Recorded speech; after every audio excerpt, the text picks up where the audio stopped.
in escrow. And it should be yours too, because that's where we're going to get paid. So let's get started on that.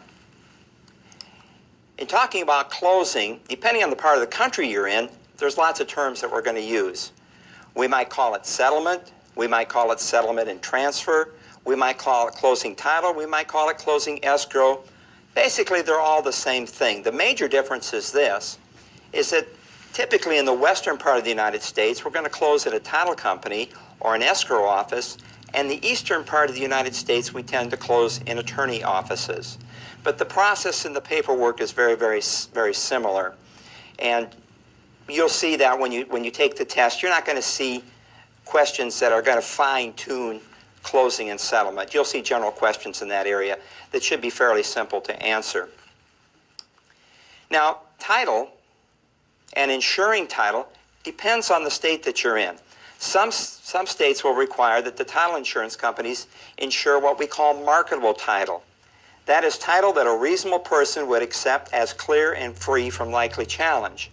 In other words, you would be purchasing that property and you would look at the title and you would say, yeah, that's pretty free from problems. I'm gonna go ahead and buy that property. That's a marketable title. Other states require their title companies to insure good and indefeasible title. And that's title that cannot be defeated, set aside, or made void by a superior claim. It's going to depend on the state that you're in whether you're going to be getting marketable title or good and indefeasible title. One of the things that you should remember about title insurance is that title insurance does not guarantee clear title to your property.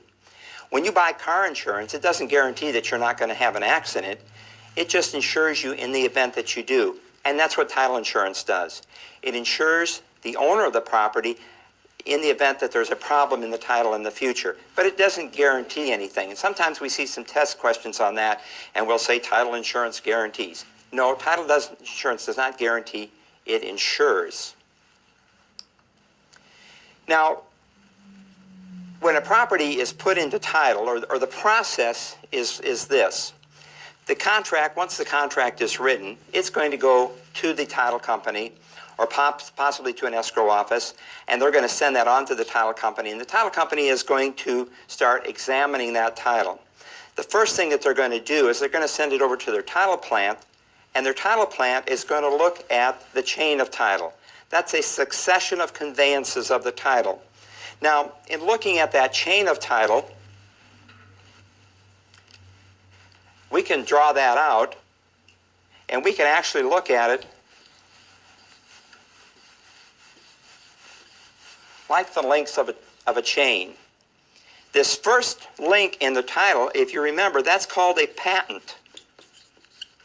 And that was the document that transferred the property from a state or municipality to private ownership, from public ownership into private ownership. That first document's a patent, or you might call it a land patent, depending on the term that you want to use there. And then we go down that chain of title.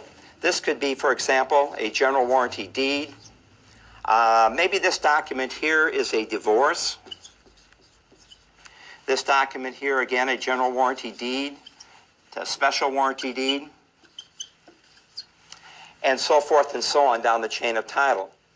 And what the title company plant will do, the title plant will look at this chain of title, and they're looking for gaps in the chain like I've drawn here. When they see a gap in the chain like this, what we call that is a cloud on the title. We'll put some lightning in here. I learned a long time ago that you have to draw lightning going up. It's real hard to draw it coming down. I don't know why. Get some rain here, okay? And we call that a cloud on the title.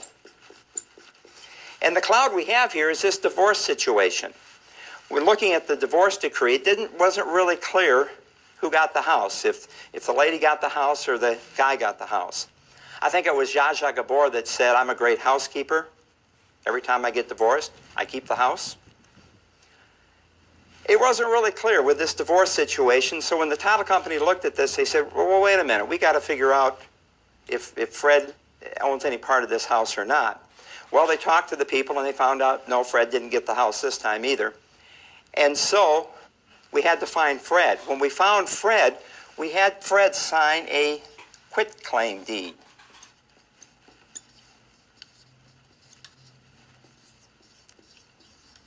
And if you remember, that quitclaim deed releases all the interest that Fred had in the property, again, to his former wife. And that cleans up that gap in the title there, that gap in the chain, and so we eliminate that cloud on the title. Now, if we can't find Fred, you remember from a previous chapter, we can file a suit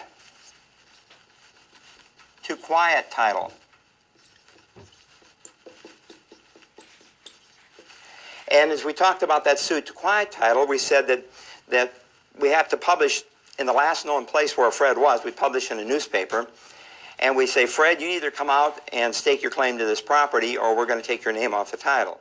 Well, typically when we file a suit to quiet title, Fred doesn't show up, and so that also will allow the court to create a document that will seal up that gap in the chain. So then the title company is comfortable. They have a good chain of title here, and they will go ahead and issue a title commitment on that property. Now, in looking at that chain of title, that chain of title is going to be contained in the abstract of title, which is a written summary of all the useful documents discovered in the title search. We're looking at the chain of title here, which is a succession of conveyances, but what we don't see here is if there was a bankruptcy, if there were some judgments here, if there were some zoning changes, there were some other things that maybe affect this chain of title. So the chain of title is included in the abstract of title. And your title company tries to keep property up to date all the time so they can react when a property is sold and issue a title commitment on that. Now, if we're not working with a title commitment, we might be working with a certificate of title prepared by an attorney without an abstract giving an opinion of the ownership of the title. This is the attorney's title opinion. It does not insure anything. It's an attorney looking at the abstract, looking at the documentation, saying, in his opinion, this property has good title, and we'll go ahead and close on that. But there is no insurance on that. It's just the opinion of the attorney, and it's only good, of course, as the attorney did his job. Now, talking about title insurance, normally the parties will negotiate in the contract who pays for the title insurance.